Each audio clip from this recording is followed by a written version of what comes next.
हू तो मुझे हुक्म मुताबिक हलंदा आहिनि। सलवात पढ़ो मोहम्मद वाले मोहम्मद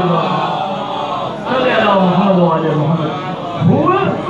मुझे ही हुक्म मुताबिक हलंदा आहिनि। अगर जेको पंहिंजी मर्ज़ी ते हले, अगर हुनखे करे असीं 50 पटका छोड़ा परायूं, जेको पंहिंजी मर्ज़ी ते हले, अल्लाह फरमाए थो हिननि खे तव्हां ठाहियो आहे, मूं हिननि खे ठाही वई कोन्हे। मशहूर निकिरो वाक़ियो जन्नतुल बक़िया मां हिकु जनाज़ो हलियो। मदीने में जनाज़ो हलियो जन्नतुल बक़िया में दफन करण जे लाइ माण्हू जे खयूं पिया वञनि। पूरी तवजो ॾियाजो साईं। जेॾी महिल ही गांधी जनाज़े खे खणी जन्नतुल बक़िया कब्रिस्तान में पहुता, इन्ही जनाज़े सां गॾु तुंहिंजो मुंहिंजो इमाम हुसैन बि वञे पियो। यानी हुसैन ॿुधाए पियो अगर पारे में किथे मैयत थी वञे तो उन्ही में गॾु बींदा कयो, छो तो मूं हुसैन जी सुन्नत आहे। उन्ही जनाज़े सां गॾु बींदा कयो। हुसैन मौला गॾो गॾु आहे। जेॾी महिल जन्नतुल बक़िया में पहुता, अबू हुरैरा हुसैन जे पासे में बीठो हुयो। जेॾी महिल जनाज़ो पहुतो कब्रिस्तान बक़िया में, जनाब अबू हुरैरा छा कयो, पंहिंजे जेब मां रुमाल कढे, पूरी तवजो चाहियां थो, पंहिंजी जेब मां रुमाल कढई, हुसैन मौला जी जुती मुबारक जे मथां जेका मटी लॻल हुई पंहिंजे रुमाल सां साफ़ पियो करे, पंहिंजे रुमाल सां साफ़ पियो करे। लिहाज़ा हिकु मुतासिर बीठो हो, हू चवण लॻो अबू हुरैरा ही छा थो करी? अबू हुरैरा ही छा थो करी? कि तोखे कहिड़ी ख़बर, ही जेका हुसैन मौला जी जुती जे मथां जेका मटी पई आहे न, ही मुंहिंजे अखियुनि जो सुरमो अथई, मुझे अखियुनि जो सुरमो अथई। लिहाज़ा जेॾी महिल अबू हुरैरा इहो कलाम कयो, हुन हिन खे टोके चवण लॻो कि पोइ अहिड़ी मोहबत हुननि सां छो कोन अथई, अहिड़ी मोहबत अहिड़ी उल्फत हुननि सां छो कोन थो अथई? अज़ीज़ो हिन बहितरीन सवाल जो जवाबु ॾिनो, चई हिननि खे त असां ठाहियो आहे, ही जेको हुसैन आहे हिन खे अल्लाह इमाम ठाहियो आहे। सलवात पढ़ो मोहम्मद आले मोहम्मद हिननि खे असां ठाहियो आहे, हुसैन खे अल्लाह ठाहियो आहे। लिहाज़ा इमाम नबी उहो आहे जेके अल्लाह इमाम ऐं नबी ॾेई मोकिलींदो आहे। सलवात पढ़ो मोहम्मद आले मोहम्मद। इमाम ज़ैनुल आबिदीन अलैहिस्सलाम, अल्लाहुम्मा सल्लि अला मुहम्मद व आले मुहम्मद। इमाम जे जो नालो ई ज़ैनुल आबिदीन, सैयदुल साजिदीन। नौजवाननि सां मुंहिंजी गुफ्तगू हूंदी आहे। नौजवानो उलमानि खां पुछो ज़ैनुल आबिदीन जी माना छा आहे, सैयदुल साजिदीन जी माना छा आहे? ज़ैनुल आबिदीन यानी जिते इबादत करण वारा इबादत करे करे थकजी पवनि, जॾहिं इमाम जी इबादत शुरू थींदी आहे उनखे ज़ैनुल आबिदीन चयो वेंदो आहे। यानी इबादत करण वारनि जी ज़िन्नत। सैयदुल साजिदीन सजदे करण वारनि जो सरदार। दुनिया केतिरा ई सजदा छो न करे, मगर उन्ही जो सरदार इमाम ज़ैनुल आबिदीन अलैहिस्सलाम आहे। इमाम अलैहिस्सलाम जी खिदमत में जेॾी महिल बि का नेमत ईंदी हुई,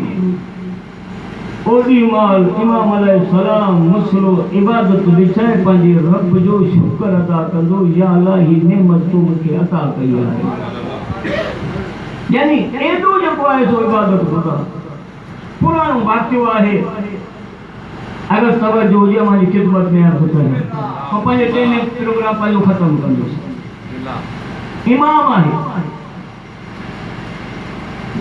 इमाम उहो आहे जेको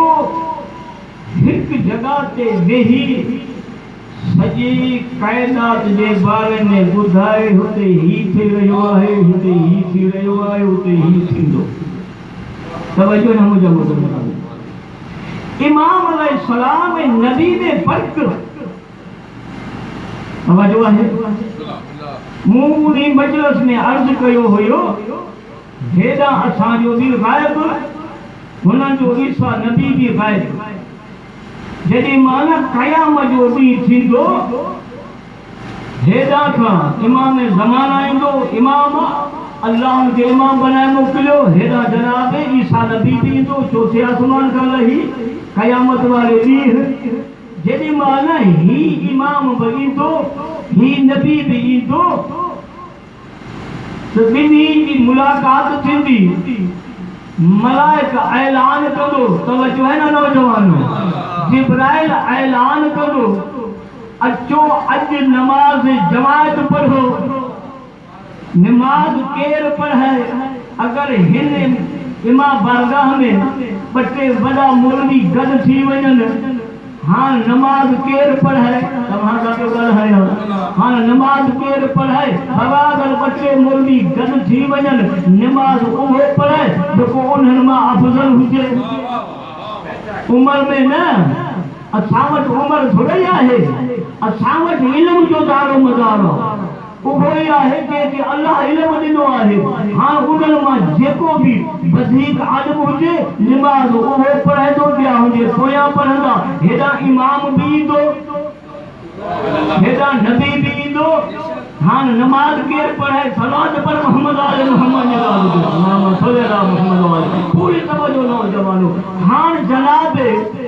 इमाम ज़माना फरमाइंदो ऐं ईसा इब्न मरियम अॻिते वध नमाज पढ़ा इमाम चवंदा नमाज पढ़ा हू अर्ज़ कंदो ऐं मरियम जो फर्ज़ंद आहियां तूं त ज़हरा जो बचिड़ो आहीं न तूं त ज़हरा जो बचिड़ो आहीं तूं त सैयदा फातिमा तूं ज़हरा जो बचिड़ो आहीं मुंहिंजी कहिड़ी सल्लल्लाहु मोहम्मद वाले मोहम्मद मुंहिंजी कहिड़ी मजाला जो ज़हरा जे बचिड़े खे ऐं जेको जनाब ईसा जो पुटु नमाज पढ़ाए त क़दम हिलाए तूं अॻिते थी ऐं इमाम ज़माना नमाज तूं पढ़ा अक़ामत आऊं थो चवां अकामत आऊं तो चवा पूरी तवज्जो असांजो फिका इजाज़त कोन थो ॾे असांजी नमाज़ हर हिक जे पोयां कोन थींदी आहे तवज्जो है ना मुंहिंजा मोहतरम छाजे करे पूरी तवज्जो जॾहिं महल न मुंहिंजो इमाम चवंदो तूं अॻिते वध जनाब ईसा फरमाईंदो न न आऊं त मरियम जो बचिड़ो आहियां तूं फातिमा ज़हरा जो बचिड़ो आहीं नमाज़ तूं पढ़ अकामत आऊं तो चवां जॾहिं महिल मुंहिंजो मौला इमाम ज़माना नमाज़ पढ़ाईंदो पूरी तवज्जो अगर आऊं हिते नमाज़ पढ़ायां मुंहिंजे पोयां जेको बि नमाज़ पढ़ंदो जेॾी महिल वेंदा तूं सजदे में मुंहिंजा कदम हूंदा वाह वाह वाह ऐं जेको पढ़ंदो हुनजो सर हूंदो तवज्जो चाहियां थो जेॾी महिल इमाम ज़माना नमाज़ पढ़ाईंदो ऐं सजदे में दुनिया वेंदी इमाम जा कदम हूंदा ईसा नबी जो सर हूंदो ईसा नबी जो सर हूंदो हा जेॾी महिल इमाम ज़माना नमाज़ पढ़ाईंदो अगर उन्ही जगह ते इमाम हसन अस्करी अलैहिस्सलाम अची वञे इमाम हसन अस्करी अलैहिस्सलाम नमाज़ पढ़ाईंदो इमाम हसन अस्करी जा कदम हूंदा इमाम ज़माना जो सर हूंदो ऐं जेॾी महिल मौला अली नकी नमाज़ पढ़ाईंदा पूरी तवज्जो चाहियां थो मौला अली नकी नमाज़ पढ़ाईंदा मौला अली नकी जा कदम हूंदा इमाम हसन अस्करी अलैहिस्सलाम जो सर हूंदो ऐं जेॾी महिल इमाम मोहम्मद तकी अलैहिस्सलाम नमाज़ पढ़ाईंदो इमाम मोहम्मद तकी जा कदम हूंदा अली नकी जो सर हूंदो ऐं जेॾी महिल मौला रज़ा नमाज़ पढ़ाईंदो मौला रज़ा नमाज़ पढ़ाईंदो मौला रज़ा जा कदम हूंदा इमाम मूसा काज़िम जो सर हूंदो ऐं जेॾी महिल इमाम जाफ़र सादिक़ अलैहिस्सलाम नमाज़ पढ़ाईंदो इमाम जाफ़र सादिक़ जा कदम हूंदा मौला रज़ा जो सर हूंदो जेॾी महिल ही हेतिरा सर झुकंदा पोइ हिकु अली ठहे सलवत पढ़ो मोहम्मद आले मोहम्मद जेॾी महिल न मोहम्मद मुस्तफ़ा नमाज़ पढ़ाईंदा मोहम्मद मुस्तफ़ा जा कदम हूंदा अमीर अल मोमिनीन जो सर हूंदो सलवत पढ़ो मोहम्मद आले मोहम्मद पैगंबर जी अज़मत छो त पैगंबर वटि उहो इल्म आहे जेको अल्लाह इन्हनि खे ॾे मोकिलियो त मूं अर्ज़ पे कयो त अज़ीज़ान मोहतरम इमाम ज़ैनुल आबिदीन जे ज़माने में हिकिड़ो शख्स हुयो हुनजी इमाम सां मोहब्बत पूरी तवजो वाक़ियो ॿुधी वठ इमाम सां मोहब्बत हुई ऐं जेॾी महिल बि हज जो ज़मानो ईंदो हुयो ऐं हज जो इरादो करे पंहिंजे घर मां को न को तोहफ़ो खणी इमाम जी ख़िदमत में पहुचंदो हुयो हर साल जॾहिं बि तो हज का फारिग थी इमाम जी ख़िदमत में अची तोहफ़ो पेश करे थो ज़मानो हज जो अची वियो ही तयारी पियो करे हिनजी घरवारी चवण लॻी कि अल्लाह तो कुरान में फरमाए तो सूरह रहमान में हल जज़ाउ एहसान इल्लल एहसान एहसान जो बदलो एहसान आहे हर साल वञी तो तोहफ़ो खणी थो वञी तुझो इहो कहिड़ो दोस्त है वठे तो तोहफ़ो ॾिए कुझु कोन थो जॾहिं तो अल्लाह तो फरमाए एहसान जो बदलो एहसान आहे हिन चयो खबरदार जेको चयो अथई मुंहिंजे इमाम खे ख़बर पइजी वई आहे इमाम एरो हुजे जो दुनिया जी खबर दे एरो ना हुजे भत जे हेठां गोश्त पियो हुजे तो गोश्त नज़र न अचे सल्लल्लाहु अलैहि मोहम्मद वाले मोहम्मद सल्लल्लाहु मोहम्मद वाले मोहम्मद लिहाजा जी खामोश मुझे इमाम के खबर पइजी विया लिहाजा ही वियो इमाम की खिदमत में तोहफ़ो पेश कये जिन माना ही इमाम अलैहि सलाम जे दरबार में इमाम के घर में पहुतो तारीख लफ्ज़ लिखा कि ओड़ी माल इमाम अलैहि सलाम जगह दस्तरखान लगो पूरी तवज्जो जवलो दस्तरखान लगो जेकी कुछ रिस्क अल्लाह मोकिलियो दस्तरखान से आयो ही शब्द पोतो मुहिबा ने हलवाई कोयो मुहिब सैयद सजाद आहे जिन माना मौला जी नज़र हिन ते गई मौला फरमायो ॾाढो भलो जो सुठे टेम ते आयो आहीं अच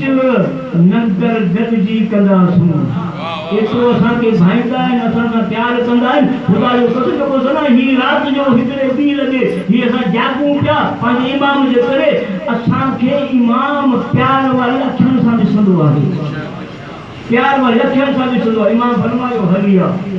लंगर गॾिजी कंदासूं पर मौला हिकु जुमिलो चयो मौला फरमायो हली आहे अॼु आऊं तुंहिंजा हथ धोआरिया तुझो इमाम पियो चवे तुझा हथ धोआरिया आहे तो बजो नहीं यानी इमाम फराइज पियो ॿुधाए तो मेज़बान छा हुजणु खपे इमाम ॿुधाए पियो जॾहिं ॿार बि तुंहिंजे तो वटि को मेज़बान अचे न महिमान अचे न तूं मेज़बान आहे न मुंहिंजा हथ धोआरियो सैयद सजा जी सुन्नत सैयद सजा जी सुन्नत थे आऊं अचु ऐं तुंहिंजा हथ धोआरिया हथ ॿधी चवे थो मौला आऊं अव्हांजो अदना ग़ुलाम आहियां तव्हां इमाम आहियो आऊं या गुस्ताखी कीअं करियां तव्हां मुंहिंजा हथ धोआरियो मौला बहितर आहे तव्हां हथ धोयो ऐं तव्हांजा हथ धोआरिया इमाम अलैहि सलाम फरमायो ऐं मुंहिंजा दोस्त अॼु अगरि तूं मुंहिंजा हथ धोआरींदे न इमाम तोखे हिकु मुझो ॾेखारींदो इमाम तोखे मुझो ॾेखारींदो कष्ट अची वियो थाल अची वियो पाणी अची वियो मौला फरमायो पाणी विझ कुझु वाचो आहे ॿार ॿुधाईंदा रहंदा पाणी विझ हिन शख़्स पाणी विधो मौला जे हथनि ते जेके हिन पाणी जा कतरा लॻा मौला जे हथनि सां इहे कतरा पाणी जा मस थिया जेके माना हेठि थाल में आया हीरा जवाहरात बणिजी विया हीरा जवाहरात बणिजी विया इमाम अहिड़े खे बना अगर हथ धोए तो हीरा जवाहर अहिड़े खे न बना ॾेढ घर न निकिरी पवे तो सलवात पर मोहम्मद वाले मोहम्मद सल्लल्लाहु अलैहि वसल्लम हीरा जवाहरात बणिजी विया मौला फरमायो वरी पाणी विझ हिन वरी पाणी विधो जॾहिं माना सॼो थाल हीरनि सां भरिजी वियो मौला फरमायो ॾिस छा आहे मौला ही त सचा मोती थी विया आहिनि मौला फरमायो हाणे कपिड़ो विछा हिन कपिड़ो विछायो मौला फरमायो सॼो थाल ऊंधो कर हिन ऊंधो कयो हिन भरी खणी ॿधी हीरनि जवाहरनि हीरन जवान जी भरी बदली वई मौला फरमायो हान खनी वंज हान सलवात पढ़ो मोहम्मद वाले मोहम्मद इजाज़त मौला फरमायो हान खनी वंज पाजी घरवारी के दिजा ऐं हुनखे इहो चजा मुंहिंजे दोस्त जे लाइ तोहफ़ो मोकिलियो आहे छो के मेरो तानो ॾींदी हुई इहा केरु आहे जेको वठे थो ॾे कुझु को हुनखे चवंदी मुंहिंजे दोस्त जे लाइ तोहफ़ो मोकिलियो आहे माथो ले लई माल को पूजा रही पूरे ये सलवात करो मोहम्मद वाले मुस्लिम अजीजा ने मोहतरम ही शख्स ये उगल जो बने हीरन जवाहर जी पांजे घर पहुंचो आया जी घर में उछलाया हुनमा एतरो तो नूर साथे थी रहियो नूर चमकी रहियो होयो हिन औरत जी अख न पुछो के ही था है कि मुझे दोस्त तो को मोकिलियो बताए जेके तो मुझे तानो दिलो हो हिन जी दिल में सैयद सजा जी मोहब्बत पैदा थी ये मोहब्बत पैदा थी भाई दिल में मोहब्बत आहे तने तो बैठा आयो ना दिल में मोहब्बत नहीं पड़ी है तने बैठा आयो ही चमन लगी हां अगर हज जो जमान होय तो हम तमारा घर की घर जमान वची भाई तैयार थिया आया खाना काबा में हज का फारिग थिया हां भाई दाल मुस अचल पिया मौला जी जरत करन दे आखिरी जुमला पर थोड़े फासले से पहुंचा इनकी घर वाली गुजारे रास्ते में परेशान थी वरी दिल के जमा लगो तो परेशान थिया जिन सैयद सजाद जो इमाम हुए उन्हीं वट वञा थो वो इमाम आहे मुखे घर वाली यकीनन जिंदा करे घर वाली के छड़ी रवाना थियो इमाम जे दरवाजे पे आयो सलाम कये सलाम करण खां बाद दिन कयो मौला मुंहिंजी घर वाली तव्हांजी ज़ियारत जे लाइ अची रही हुई रस्ते में मरी वई आहे ऐं परेशान आहियां मौला सैयद सजाद फरमायो जेके असांजा गुलाम आहिनि न उहे ई मौत ते काबिल आहिनि ऐं इमाम आहिनि मौला बरकत नमाज पढ़ी दुआ जे लाइ हथ बुलंद कया मौला फरमायो वञ तुंहिंजी घर वारी जिंदा वेठी ये शख्स वापस आयो छा ॾिसे घर वारी जिंदा वेठी है तस्वीर वठी पढ़े सवाल करिए कि तू तो मरी वही हुई थी हाँ कि वो जिंदा की थे कि जब मर कर मौत मुझे रूह कब्ज करन लगो हिकड़ो नौजवान होयो जिन जो चेहरो चोटनी जो चंद वांगुर चमकी रहियो हुयो ऐं मूंखे चवण लॻो लावारस ॾिठी अथई छा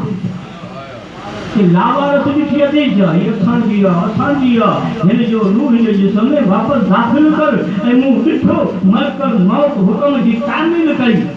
ऐं रूह मुंहिंजे जिस्म में वरी दाख़िल कयाई हीअ चवण लॻो कि भला तूं उनखे ॾिसंदे पे सुञाणे ॾींदे कि लखनि में छो न बीठो जो सुञाणे ॾींदे आया मौला के दरवाजे से थोड़े फासले से हुई ये औरत चवण लगी मुझे कसम आ पांजे रब जो ही उहो तो नौजवान आ जे हुक्म सा मरकर मौत मुझे बीहर जिंदा कयो हुयो त अदाकार वणी जो जुमलो भी कयो चंद जुमला मसाइल की रात सैयद सजादी साहब जो भी गुजरे फिर को मोमना और जुमलो भी कयो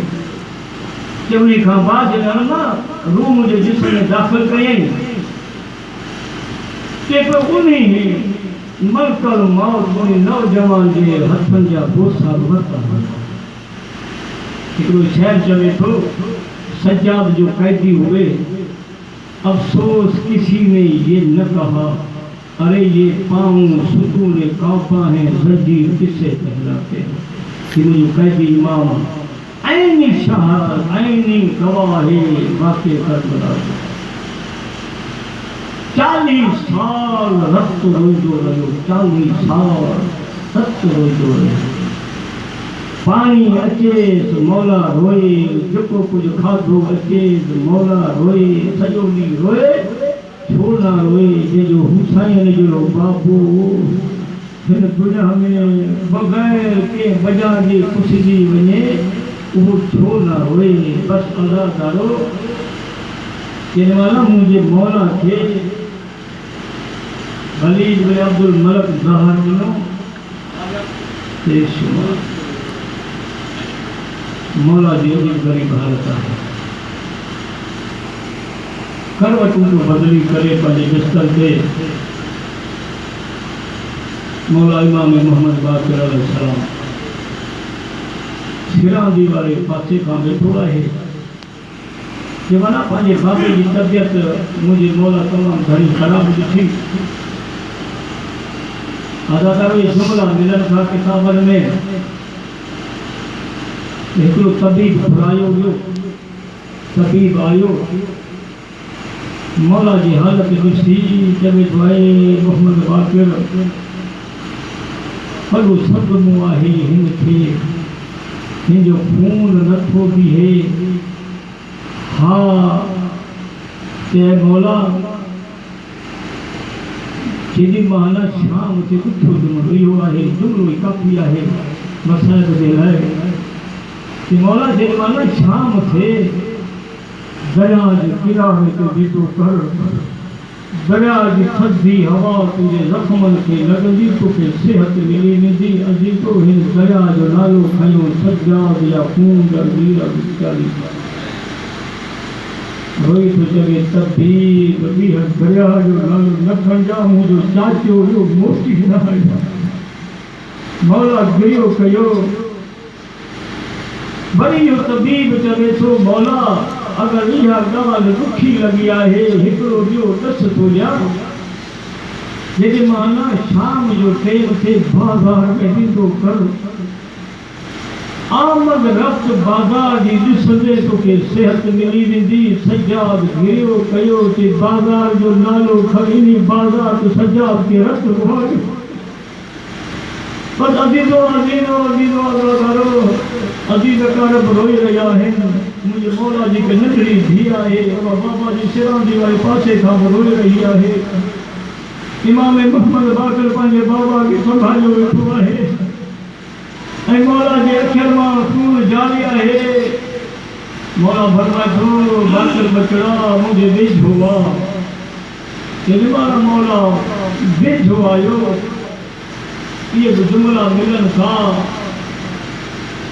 जेके कासाई जानवर ज़बह कंदा हुआ, इमाम खे ईंदे ॾिसंदा हुआ, उन गोश्त जे मथां कपिड़ो ॾेई छॾींदा हुआ। इमाम पुछंदो हुयो कासाई ही जानवर जेको ज़बह कयो अथई इन खे पाणी पीआरियो? चवंदो हा मौला हिनखे पाणी पीआरे पोइ ज़बह कयो आहे। रोई चवंदो हो मुंहिंजा मज़लूम बाबा हिते जानवरनि खे पाणी पीआरे ज़बह कयो वेंदो आहे, तूं 3 ॾींहंनि जो उञायल हुए तोखे पाणी जो घुट कंहिं न पीआरियो। बसि अल्लाह तालो मौला पंहिंजे बचड़े खे चवे थो ऐं बाक़िर मूंखे छॾ हलियो वञे शाम। आज़ादाराणे इमाम निर्मल मौला फरमायो बाक़िर मूंखे छॾ हलियो वञे शाम। हथ ॿधी चवे थो बाबा तुंहिंजी ही हालत मां शाम छो वञा, मुंहिंजो कहिड़ो कमु आहे मां शाम वञा? मसाइब पढ़ा दादा मौला फरमाए थो बाक़िर बचड़ा तोखे शाम में वञणो पवंदो। असांजे पालण वारी असांजी अम्मा फिदा जो आख़िरी ॾींहुं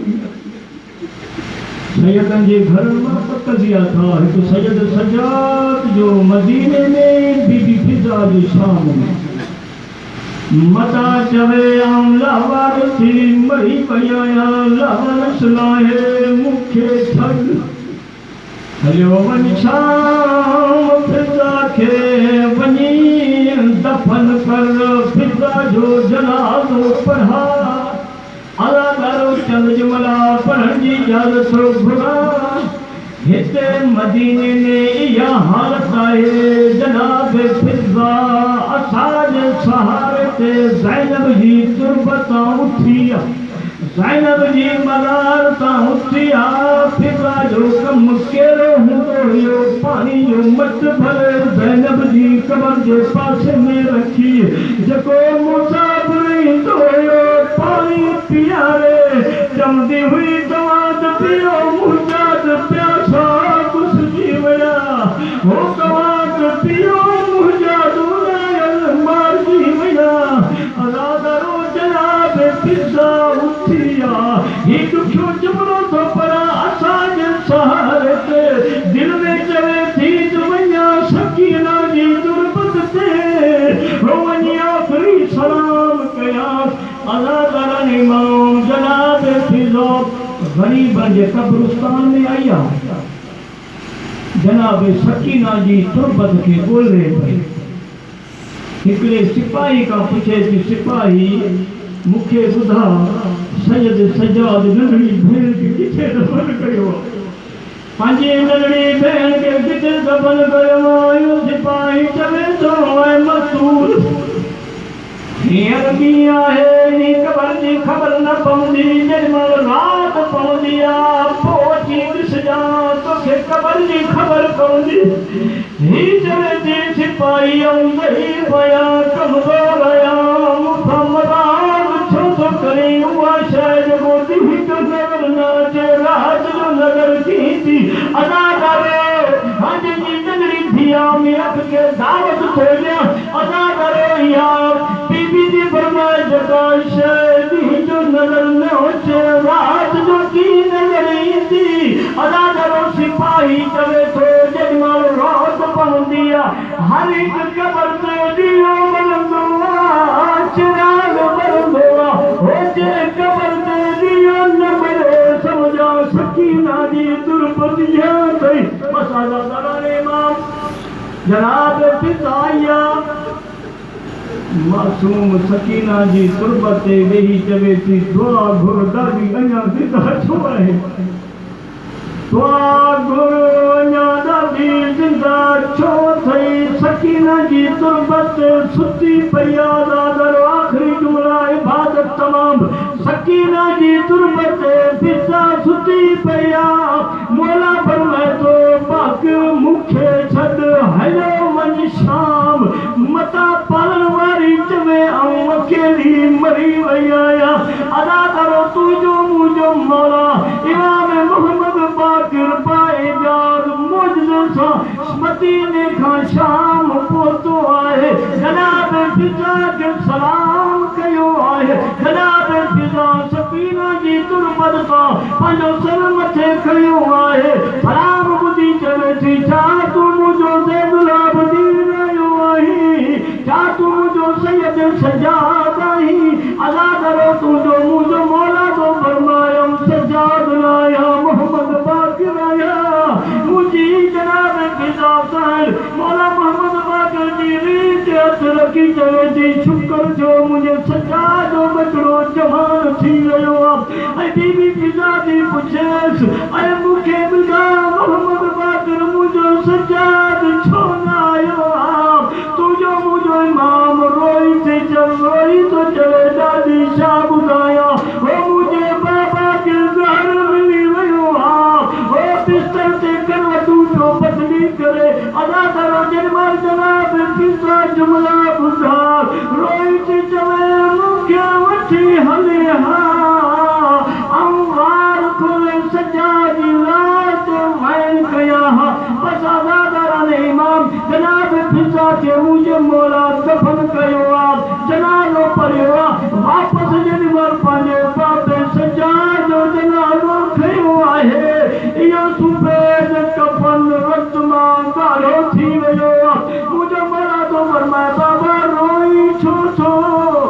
हींअर त ॾुखनि मां जान छुटी वई अथई ऐं मुंहिंजा बाबा तुंहिंजो कफ़न ॻाढ़ो थी वियो आहे ऐं मुंहिंजो मौला फरमाए थो बाक़िर बचिड़ा शाम भुलिजी वियो आहीं ओ या शाम हुई जे सजाद खे रत रोआयो आहे मत में हुसैन या हुसैन या हुसैन या हुसैन